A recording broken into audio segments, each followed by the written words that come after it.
Hey everybody, so I'm going to kind of walk through my site reflection. So the first thing I kind of want to talk about is kind of supporting documentation.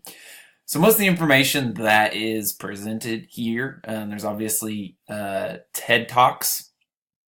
So those where I've got those. I just went to the TED Talk website and looked at educational videos and kind of skimmed through some and looked for some that were relevant to the topics that I was wanting to present on this site. Watched them, felt that they fit in well with what I was aiming to say and accomplish. In terms of the typed text that I have, most of that I have provided the articles nearby on the site that states read more, so it should take you more in depth in those ideas and topics. I do need to go and add a few more supporting documents and some of the information that I've provided. I do have the articles and the information available. I just haven't quite added it to my site in a way that makes me feel good about it, in a way that's accessible. So that's something I need to do. In terms of like color, size, font, earlier in the semester we definitely talked about some of that, read articles that kind of discussed kind of how to design it and how to make it user friendly. And so I'll show you some of the, obviously it's not all black and white, so I enjoyed that in terms of the text, color and background. So up here you have some color, but it's not like overwhelming, and I don't feel like it makes the text hard to read. Some of the headings are orange, or more of an orangish color. Again, I don't necessarily feel like that makes it hard to read, at least for me, and it makes it stand out, makes those headings stand out a little bit more, so you're kind of drawn to the main kind of headings on some of those sections.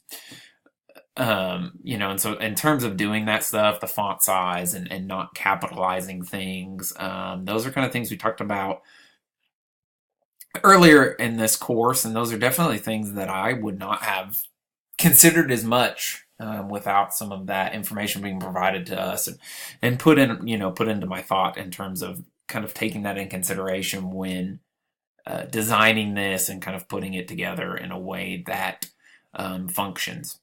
In terms of the layout of the site, I didn't want to force users into a particular page or pattern.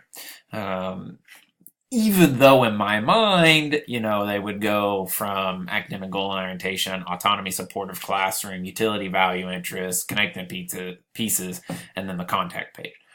However, I know that some people may come into this and they may come to a site like this and go, well, I know a lot about academic goal orientation, or I may know a lot about autonomy, and they want to skip around and go to the page that they feel is most relevant to them, or the page that they feel they need the most help or most information from. So it's set up in a way that allows the visitors and the users to do that. Even though in my mind they are going in a particular order, they're not required to, and none of these pages link to each other, except for they all will link to the connecting pieces page, but none of them actually link from here to here to here to here. So that's kind of what I had in mind in terms of the layout and the design. So why did I choose this product or this project? I chose this project because it kind of let me apply what I'm learning in my degree field into an area that I'm not as comfortable with. So let me take information that I am comfortable with and kind of use it and put it into a different format that I'm not as comfortable with. So that's something I definitely enjoyed, because it definitely took me out of my comfort zone and gave me a different perspective on kind of things to think about when I'm presenting information or presenting information related to my degree field.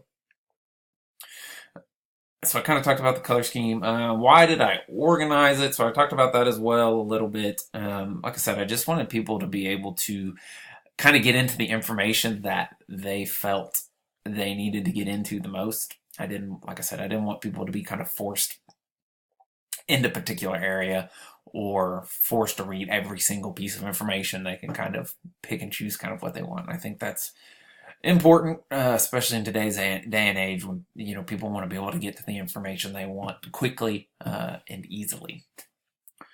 So what did I learn? I definitely learned a lot about like kind of what goes into a site, what goes into designing a site, and a lot of the things people think about in doing that when I visit a site I would have never thought about before in terms of like, oh, that's just really poor design. They didn't think about that. But going through this, I see that you can design a site and it looks fine to you and you use it and it functions.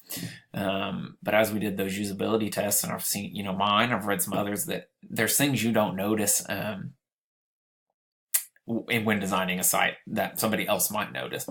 And so that makes me think, when I visit a site, that it may not have been necessarily a creation error, but it just may have been they didn't necessarily test it out fully to make sure that things were functioning, things looked good, that people understood what was going on. So it definitely makes me think about that process and how sites are made, that there's a lot more to it than just putting words on a page, putting color on a page, putting videos, putting links. In terms of challenges, definitely ran into some with the site page that I chose. So Jimdo has two starting points, and the one that I actually started with kind of eliminates some of the options and makes them very difficult to get in terms of interactive and multimedia features and getting them embedded with ease. And so I Googled it and it kept showing me this page, and I was like, oh my gosh, this is getting frustrating. I can't find this settings page. So I found out that I had kind of started it in a way that kind of limited me. And so that was kind of my main challenge, is figuring out how to get that stuff on there. And then once I realized there was a different way, I kind of just had to start over in terms of getting things transported onto this page. And once that kind of went, it's been fairly smooth, I think, just kind of getting through those user challenges and kind of trying to figure out kind of what I needed to do and how to get things on there that I needed to get on there. So there's definitely, some things I can improve. I'm still kind of trying to implement some of those things from my usability test. I've added a contact page here, which was one of those things that was suggested. And then on the homepage, I've actually updated my intro video and tried to be more clear about the purpose and kind of some steps I want people to take in terms of taking the pre and post quizzes. Because really on the site, those are really the only two things that I'm kind of interested in people doing for sure. Other than that, they can kind of go where they want to go, because I really do want to determine if the information is needed with the pre-quiz, and then if the information is useful with the post-quiz. So yeah, and I think overall it's fairly user friendly. I think with the newer intro video that I've posted here with a purpose and kind of direction for the site, I think it makes it even clearer, and I think it makes it easier for users to use the site. I've added some clarification in terms of how to go through the site and use the information and kind of use the quizzes.